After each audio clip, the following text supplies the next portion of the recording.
સુરતની કરીએ, જ્યાં વેપારીને જીવતો સળગાવવાના પ્રયાસનો આરોપ લાગ્યો છે। એસટીએમના સંચાલકો પર જીવતો સળગાવવાનો આક્ષેપ લગાવ્યો। મેન્ટેનન્સના પૈસા માટે સંચાલક સાથે માથાકૂટ થઈ હતી। તો જે ઘટના સુરતની સામે આવી છે, જ્યાં એસટીએમના વેપારીને જીવતા સળગાવવાની ધમકી આપવામાં આવી છે। 10 સંચાલકો પર જીવતો સળગાવવાનો આરોપ લગાયો છે।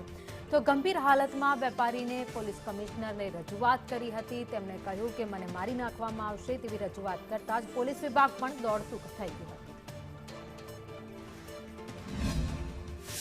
સુરતની ટેક્સટાઇલ માર્કેટમાં એક વિચિત્ર અને હચમચાવતો કિસ્સો સામે આવ્યો છે, જ્યાં આગળ કેટલા વેપારીઓએ છે તે વેપારીને સળગાવવાની કોશિશ કરી છે, સળગાવી દીધો છે। એસટીએમ માર્કેટની આખી ઘટના છે। આપણી સાથે ભોગ બનનાર વેપારી છે, તેમની સાથે काका क्या हुआ था, ये आपकी हालत ऐसे कैसे हुई? एक साल पहले भी हमने पुलिस कमिश्नर में कंप्लेंट लिखी थी कि हमको इस तरह के मारने की धमकी दी जा रही है, लेकिन सलाबतपुरा पुलिस स्टेशन ने कोई एक्शन नहीं लिया। 3 दिन पहले अभी मेरे बेटे को ले गया पकड़कर, उसे उसकी लेफ्ट आई को तोड़ दिया मुक्के मार मार कर।